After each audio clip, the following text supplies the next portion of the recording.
കങ്കണ റണൌത്ത് പ്രശസ്തയായ ബോളിവുഡ് നടി ഇക്കഴിഞ്ഞ ഇലക്ഷനിൽ ഹിമാചലിൽ മണ്ഡിയിൽ നിന്ന് അവർ BJP സ്ഥാനാർത്ഥിയെ വിജയിച്ചിരുന്നു. ആ ദിവസങ്ങൾക്ക് മുതൽ കങ്കണ പലരുടെയും നോട്ടപ്പുള്ളിയാണ്. ഇപ്പോൾ ഈ വരുന്ന 6-ാം തീയതി അവരുടെ എമർജൻസി എന്ന് പറയുന്ന പടം റിലീസാകാൻ പോവുകയാണ്. പക്ഷേ അത് റിലീസ് ചെയ്യരുത് എന്ന് പറഞ്ഞുകൊണ്ട് ചില അകാലി സംഘടന നേതാക്കൾ രംഗത്ത് വന്നിട്ടുണ്ട്. അത് മാത്രമല്ല, വളരെ ഞെട്ടിപ്പിക്കുന്ന ചില അവകാശങ്ങൾ കൂടി അവർ മുന്നോട്ട് വച്ചിട്ടുണ്ട്. കാര്യങ്ങളൊന്ന് വിശദമാക്കാമോ? കങ്കണ റണൌട്ട് ഇന്ത്യ പൊതുവെ ബഹുമാനിക്കുന്ന ഒരു സിനിമ നടിയെന്ന് മാത്രമല്ല, ഒരു ഫിലിം മേക്കർ കൂടിയാണ്. അതെ. ഇപ്പോൾ സാർ സൂചിപ്പിച്ച അടിയന്തരാവസ്ഥയെക്കുറിച്ചുള്ള സിനിമ എമർജൻസി എന്ന് പറയുന്നത് അവർ നിർമ്മിക്കുന്നതാണ്. അവർ നിർമ്മിക്കുക മാത്രമല്ല, ഇന്ദിരാഗാന്ധിയുടെ വേഷം അഭിനയിക്കുന്നവരാണ്. അതിൻ്റെ ഫസ്റ്റ് പോസ്റ്റർ സാറ് കണ്ടിട്ടുണ്ട്. അപാരമായ മേക്ക് ഓവറാണ്. ഒരുപക്ഷെ നമ്മൾ കണ്ടു കഴിഞ്ഞാൽ ഇന്ദിരാഗാന്ധിയുടെ ചെറുപ്പത്തിൽ എങ്ങനെയായിരുന്നു അതുപോലെയാണ് ഇവരുടെ മേക്ക് ഓവർ ആ സിനിമയെ സംഭവിച്ചിരിക്കുന്നത്. സ്വാഭാവികമായിട്ടും ആ സിനിമ, എമർജൻസി എന്ന സിനിമ പലരെ അലോസരപ്പെടുത്തും, പ്രത്യേകിച്ച് ഈ സാഹചര്യത്തിൽ. കാരണം അടിയന്തരാവസ്ഥയെക്കുറിച്ച് ഒരുപാട് ചർച്ച ചെയ്തിട്ടുണ്ട്, ധാരാളം ലേഖനങ്ങൾ വന്നിട്ടുണ്ട്, വാർത്തകൾ വന്നിട്ടുണ്ട്, എല്ലാം വന്നിട്ടുണ്ട്. പക്ഷേ അടിയന്തരാവസ്ഥയെ അധികരിച്ച് ഒരു നല്ലൊരു സിനിമ, ഒരു പാൻ ഇന്ത്യൻ സിനിമ ഇതുവരെ ഉണ്ടായിട്ടില്ല. അപ്പോൾ അത് ഒരു പ്രശ്നം പരിഹരിക്കുന്ന രീതിയിൽ വളരെ സമഗ്രമായിട്ടാണ് ഈ സിനിമ നിർമ്മിക്കപ്പെട്ടിരിക്കുന്നത് എന്നാണ് നമുക്കതിൽ നിന്ന് കിട്ടുന്ന വിവരങ്ങൾ. മാത്രമല്ല, കങ്കണ തന്നെ വളരെയധികം ശ്രമപ്പെട്ട് ഒരു 1.5-2 വർഷമായിട്ട് ഈ പ്രോജക്റ്റിൻ്റെ പിന്നിലാണ് കഷ്ടപ്പെട്ട് ഇന്ദിരാഗാന്ധിയുടെ എല്ലാ മാനറിസങ്ങളും അവരുടെ ബോഡി ലാംഗ്വേജും ഒക്കെ പഠിച്ച് അവരെ നന്നായിട്ട് ഒബ്സർവ് ചെയ്ത് ഒരു സമ്പൂർണ്ണ ഒരു ഇന്ദിരാഗാന്ധി എന്താ പറയുക, ഒരു പരകായ പ്രവേശം എന്നുള്ള തരത്തിലേക്ക് ചെയ്ത ഒരു സിനിമയാണ് ഈ എമർജൻസി എന്ന് പറയുന്നത്. അത് 6-ാം തീയതി റിലീസാവുകയാണ്.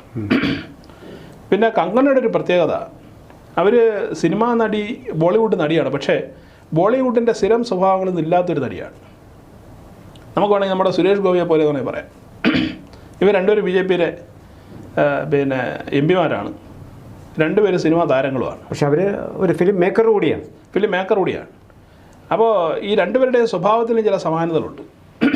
കാരണം അവർക്ക് അവരുടേതായ ഒരു രീതി, ആരെയും കൂസാത്തൊരു ഭാവം, അതോടൊപ്പം തന്നെ കാര്യങ്ങളെക്കുറിച്ച്, എല്ലാ കാര്യങ്ങളെക്കുറിച്ചും നല്ല ആഴത്തുള്ള അറിവും, അത് കൃത്യമായി കമ്മ്യൂണിക്കേറ്റ് ചെയ്യാനുള്ള കഴിവും, ഇത് ഇവർ രണ്ടുപേരെയും ഈ BJPയുടെ ഇപ്പോൾ നിലവിലുള്ള വ്യത്യസ്തമാക്കുന്നതാണ്. കങ്കണ നേരത്തെ തന്നെ, അതായത് സിനിമാ അഭിനേത്രി ആയിരുന്ന സമയത്ത് തന്നെ, ഇപ്പോഴും അവരത് തന്നെയാണ്, പക്ഷേ ഈ രാഷ്ട്രീയ പ്രവേശം നടത്തുന്നതിന് മുമ്പ് കങ്കണ നന്നായി രാഷ്ട്രീയത്തെ നിരീക്ഷിച്ചിരുന്ന ആളും കൂടിയാണ്. അവരെല്ലാ കാര്യങ്ങളിലും അഭിപ്രായം പറഞ്ഞിരുന്നവരാണ്. നമുക്കറിയാമല്ലോ, ബോളിവുഡ് എന്നൊരു ഖാൻമാരെ നിയന്ത്രിക്കുന്ന ഒരു സംവിധാനമാണ്.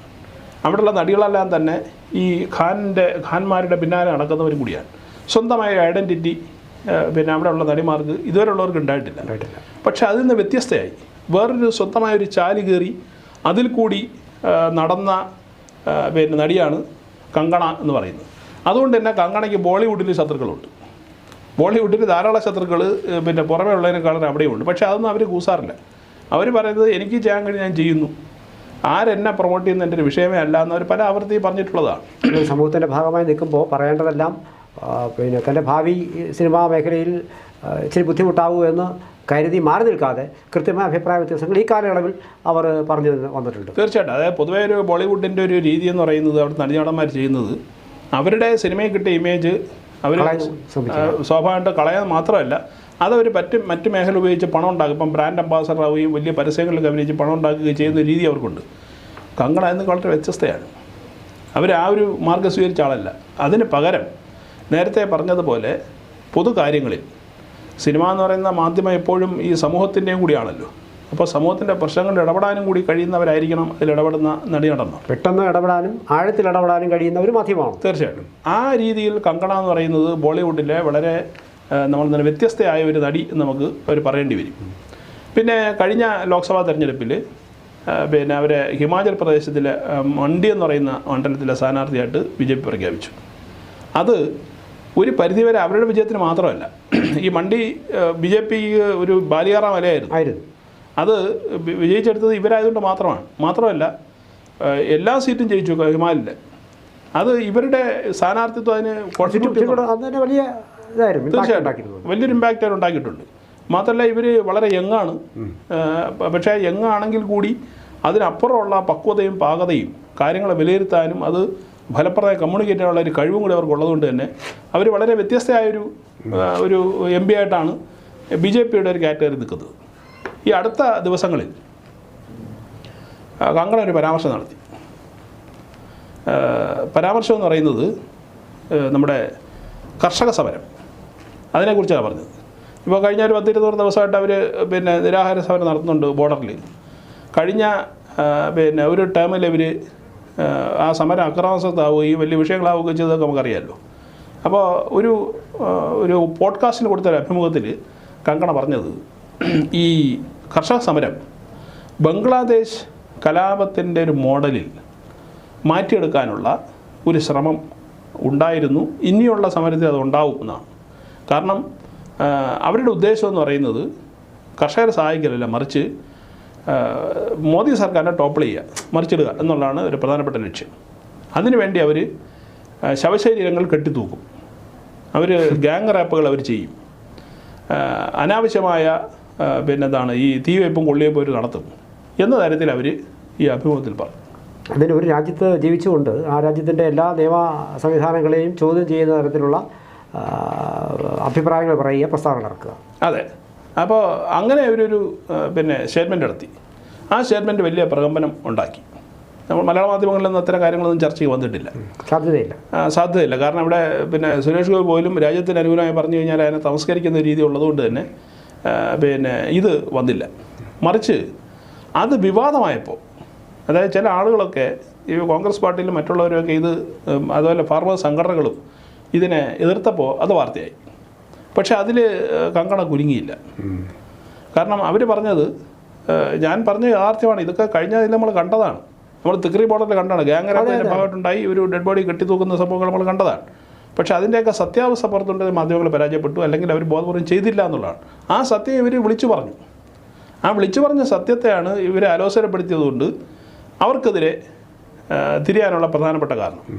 പക്ഷേ എന്ത് സംഭവിച്ചു വെച്ചാൽ BJPയുടെ ഹിമാചൽ ഘടകം അവരെ വാൺ ചെയ്തു, ഇത്തരത്തിലുള്ള പ്രസ്താവനകളൊന്നും ദയവേത് നടത്തരുത്, കാരണം അത് പിന്നെ ആസ്ഥാനത്താണ് എന്ന് പാർട്ടി പറയാൻ കാരണം പാർട്ടിയുടെ ഇപ്പോഴത്തെ ഒരു അവസ്ഥയും കൂടിയായിരിക്കാം. കാരണം ഘടകകക്ഷിയുടെ സഹായത്തോടെ ഭരിക്കുമ്പോൾ സ്വാഭാവിക പ്രഷർ കൂടും. അതുകൊണ്ട് തന്നെ അവർ ആ പ്രസ്ഥാനം പിൻവലിക്കാനൊന്നും പോയില്ല, നിയന്ത്രണം പാലിക്കാനേ പറഞ്ഞിട്ടുള്ളൂ എന്ന് പറഞ്ഞു. പക്ഷേ ഇത് വലിയ തോതിൽ പിന്നെ സിഖ് സംഘടനകളെ പ്രകോപിപ്പിച്ചു. സിഖ് സംഘടന പ്രകോപിപ്പിച്ചു എന്ന് മാത്രമല്ല, ഈ കങ്കണയെക്കുറിച്ച് വളരെ മോശമായിട്ടുള്ള ചില പരാമർശങ്ങൾ പിന്നെ ശിരോമണി അകാലിദളിൻ്റെ പഴയ നേതാവ് സിമരൻജിത് സിംഗ് നടത്തി. അദ്ദേഹം പറഞ്ഞത്, നിങ്ങൾക്ക് ബലാത്സംഗത്തെക്കുറിച്ച് അറിയണമെങ്കിൽ കങ്കണയോട് ചോദിച്ചാൽ മതി. അതായത് അവർക്ക് സൈക്കിൾ ചവിട്ടുന്നത് പോലെയാണെന്നാണ് പറഞ്ഞത്. എത്ര പിന്നെ അധപ്പതിച്ച അധമമായ ഒരു പരാമർശമാണെന്ന് നോക്കൂ.